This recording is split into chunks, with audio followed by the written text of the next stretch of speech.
Hello, friends from our KSOK broadcast of St. Louis City. Today I have a very special guest here with Sasha Bauer, Director of Regional Training and Education for St. Louis City SC. How are you today? Well, I'm doing great. It's nice to be here. Thank you, Santiago, for the invitation. Let's start by let's start with a quick overview. The City Futures program. If you had to do like a really quick overview. First, it's soccer for all. It's soccer for free. We want every kid to get access to the game, no matter of their income or where they live. Like have a close possibility to get access to the game. So that's why we're having 5 locations geographically chosen all over the city: north, south, west, east, and the central one. That the driving time is limited to get to one of our training sites. And yeah, everybody's welcome. And we want to create as well a pathway to the academy. So first, we're trying to cater everyone. You can be a real beginner, and we have groups that will meet them at their playing level. But we as well for more of the advanced kids that are having a lot of prior playing experience, they can come as well, and we provide a pathway for them to get to the academy. How many have gone through the program so far? Well, we started last year with one location, then we added another one every 6 weeks. So we had touch with around 1,500 kids in this 1 year period that we're active, but our maximum capacity per location is 100. So one season is 12 weeks. We have 12 weeks in spring. Now we are right halfway through the spring season.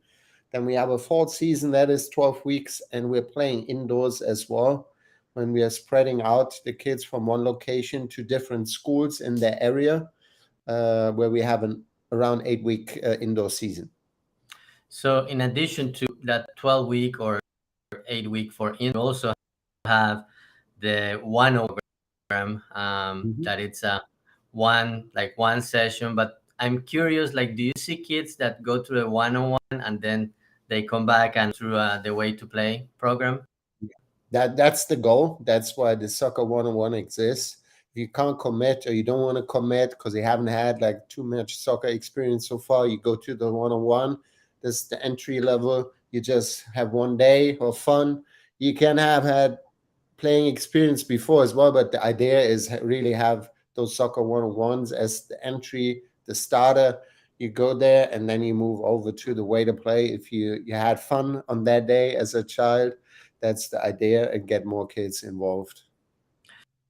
And you talk about being a pathway to the academy. I saw that from play, like the best players go to that select programs. When you talk about pathway to the academy, kids can go through from that City Future Select to the academy. Is that the idea? Yeah, that's what we're doing. It is brand new. We are 1 year in with the way to play. The Future Select has been only having, I think, in total 9 training sessions. So what we're doing at the way to play, we're dividing into a more beginner group, more or less intermediate, and an advanced group. And the best kids from the advanced groups from the 5 locations, then they are forming the the City Futures Select, where the around 15, 18 kids from all over the city come together in one age group. And that is an additional training and another day. So the way to play is once a week. It is additional, it's complementary to what the kids are already doing.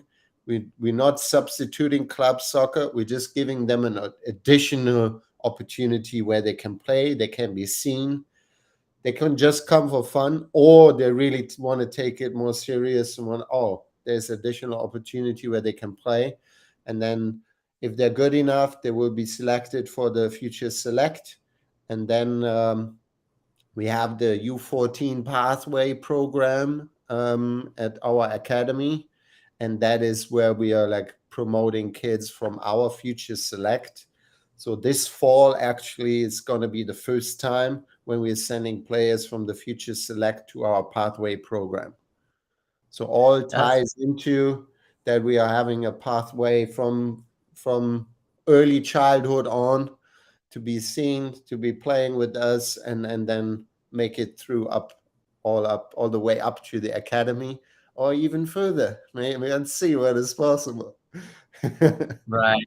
So you mentioned this fall, some kids are going to the U14. How many kids are you expecting to go? Let's see. We have six young great players that are in the age. It's as I said, it's new. Yeah, We're not yeah. expecting to have like 10 players in there right now, but we have for the future select U11 and U13 age group. That means we're already building the next generations already now and giving them some exposure. And I'm planning to send six players to the futures to the U14 pathway program. They're still the same. They do not practice as a team with the club. It is a complimentary offer where they get together Mhm. a few dates over the year, and they're already Uh-huh. getting some additional training. And then with the U15, that's where they then actually can make this big step. So, but everything is connected, and from an early age, if you're good enough and you're seen at the way to play sessions, then you can make your way up into the academy And for without having the to to pay 1 cent. Huh? That's what we're very proud of as a club and as a program. We're not charging 1 cent. Everything is for free, and I think that's a pretty good opportunity for everyone.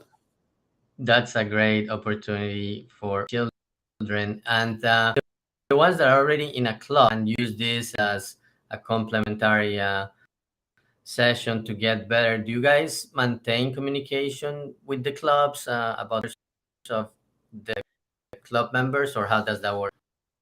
I I did.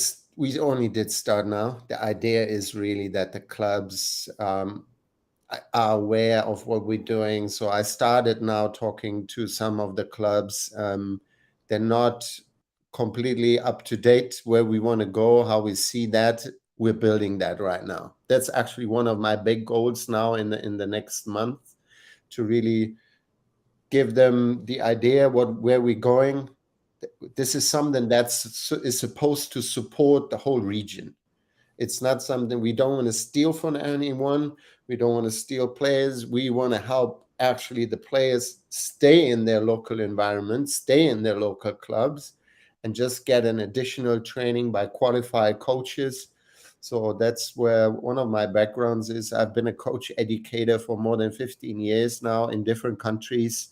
And that's what I believe is has going to have the longest impact on the whole region is if we have more qualified coaches that are giving the children the best learning experience that they can get.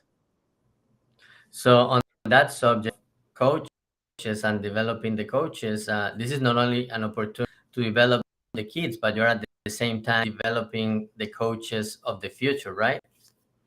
Yes, that's.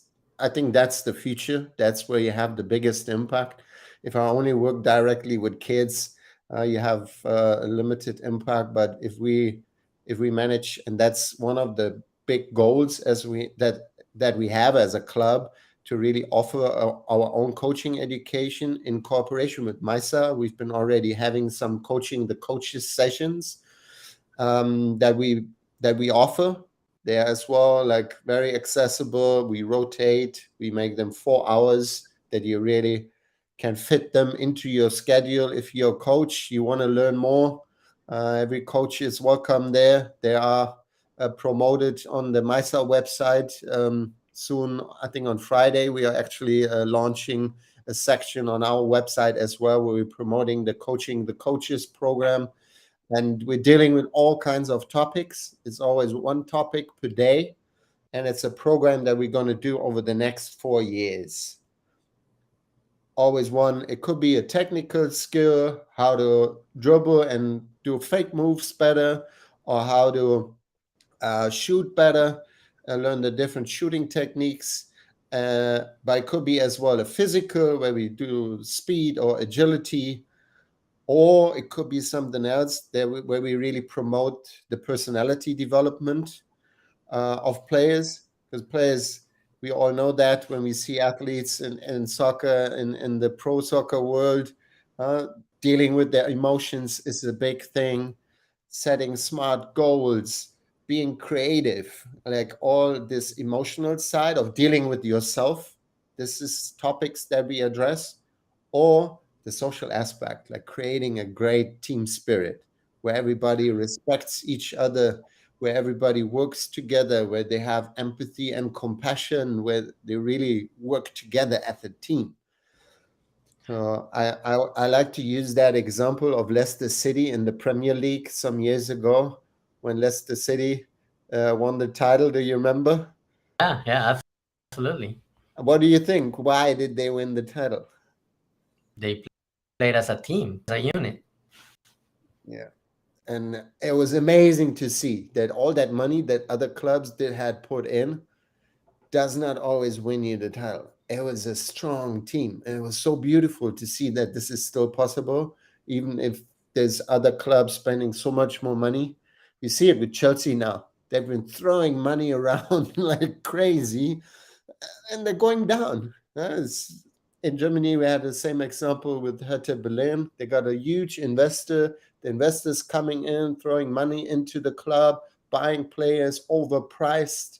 They are like getting high salaries, and then nothing happens because they're already like they're good. Like they don't need more money, so they don't have the same attitude. So, and this team, it was just incredible to see how what can happen if a group works together.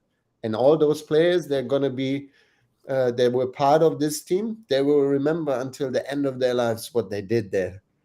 This is going to Right. be maybe worth more than anything else that other players have achieved, huh?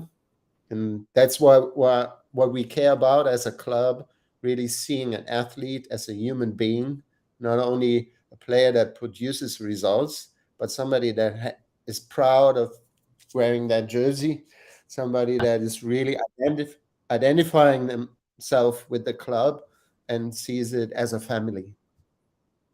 Yeah, and one thing I wanted to mention, obviously, one of the goals is to develop soccer players, but at the same time, you are develop as human beings, helping them grow. It's a very creative environment, and not everybody is gonna be a professional player. So I really like that aspect of developing things and helping the players grow as a person. How do you soccer element, like developing a player, but at the same time developing that person? How do you combine that?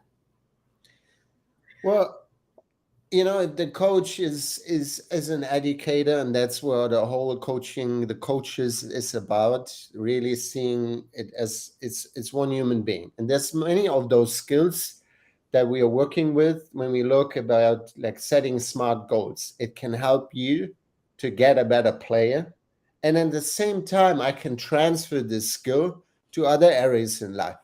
Oh, if I want to example for kids, like a math. Not everybody is really good at mathematics, huh? But Right. you can learn it if you take the like small goals. You celebrate some of the little steps that you've been defining. Okay, I want to get better in math. I might do 15 minutes every day after school to do something with math. You're gonna get better. So this little setting smart goals, that's one example. So most of the skills, they will help them to get better on the field, and they will help them as well to get better in school or later in their work career.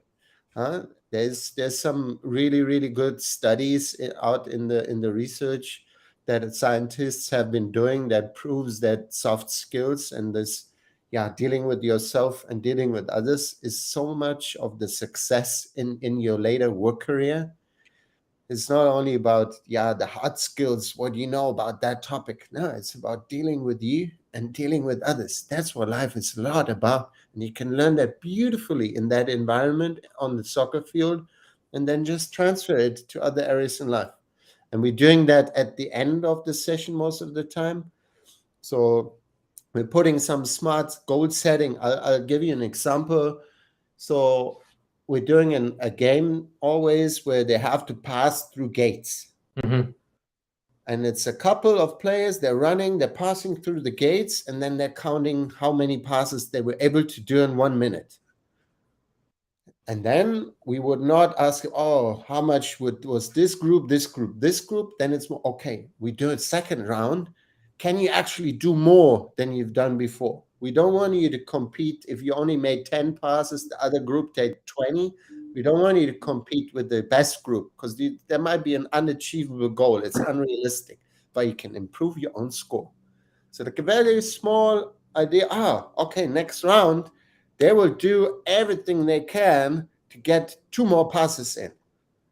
And then they have this moment of success without thinking, oh, the other group did 20. Do we need to like always comparing? No. Set Yeah. a smart goal for yourself, try to improve where you're at, and make the next step. And then step by step, you're building up. And then you reflect on it. So at the end of the session, we're not interfering with the session, we're just adding a little tiny more element. We're not taking any time of passing, dribbling. It's just a piece of pointing out, oh, Yeah. what can you learn there? You learn to pass and you learn to set a clever goal for yourself. And at the end of the session, we reflect, oh, what did you learn today?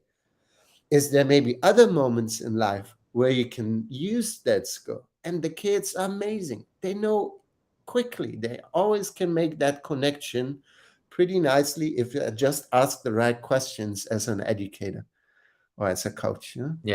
I think coaches Yeah. are So one of the educators. things, yeah, one of the things I saw that the club with the Way to Play program was the City Cup that just happened Mm, a few mhm. weeks ago. And one thing that caught my attention is that the teams are mixed. It's not necessarily the kids that have been training together.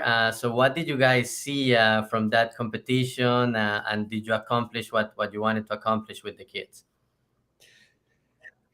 Yeah, the big idea is just bring kids together and give them another opportunity to play and learn from each other. The moment you're playing with new kids, you always learn something. You learn to adapt to the other kid. You need to figure out quickly what they're good at, what is maybe something that where they can improve. So and they need to find out quickly how to make best use of each and one and everyone's skills. So we always brought together kids from the different neighborhoods and they form a team. I think that's the biggest goal. When you see the kids, they give everything. They're putting their heart on the field. They are competing. It's just not driven by results. They want to win. They will give everything. I've not seen any kid that would not have had like everything on the field. They did really try as hard as they can. What we're adding this element of, oh, get to know other kids from other neighborhoods, learn from them. Lots of the kids, what they learn by watching others, huh? Or playing Yeah, with others, and that's what we want to achieve. Some kid from the yeah, east location in Fairmont City plays with another kid from Ferguson and another one from U City, and they've been always mixed together, and it works smoothly. I would say it has been a great start. We want to grow it. We want to invest even more that they really, yeah, get to know other people. And it's a huge city. The yeah, region is big, and we just want to expose the kids and give them as much opportunities to get to know each other. yeah. On the Fairmont City, I know there is a big concentration of Hispanic population there. I was curious if some of the players or a big amount of the players that you have had are of Hispanic heritage. They are. I would say 90% of the Oh wow. players at the Fairmont location are have Hispanic roots, Okay. definitely. Um, if I look at the kids there, yeah, it's visible. They're playing. What is beautiful there? Some kids they even come with their bicycles. You don't see that in the city. Oh wow. So it's a pretty amazing community out there. I love the partners there that we're working with. It's a great location. We didn't have too many people so far from other locations, but it has been growing Hmm. because we had to choose one location, but Yeah, it's open for everyone in East St. Louis. So everyone who wants to come is welcome there, and yeah, it's been great out there. The partners that we've been working with there, the from the Wildcats, so it's a local club that we've been working with. Um, they they've been very helpful and they gave us a red carpet out there, and yeah, it's been really great. And there's some really talented kids out there. I really love working there. that's great. It's been great to learn more about City Futures and all the great work you guys are doing out there. I'm sure in a few years we'll see. Hopefully, we'll see somebody went through Soccer 101, then move to a way to play and go through the academy. I love what you guys are building out there, and it's great that you're giving access to different communities because the day, what what is needed is more access because some people Mhm. can't really afford soccer, and I love what you guys are doing, and I appreciate that today to talk about it, and really thank for your time, Sasha, so much. No, thank you, Santiago. It's a big pleasure. It's been so beautiful to see so many kids out there and see that passion and that joy that many kids are bringing to the field. We're playing a lot. That's one of the main ingredients of our sessions is playing because I believe kids learn very quickly in the small games.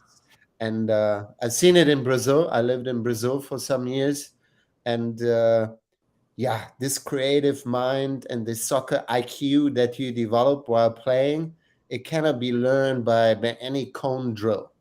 It is the game that is often the best teacher. We always have a practice piece in the sessions, but the main ingredient is always playing because that's where you learn to take smart Hmm. decisions.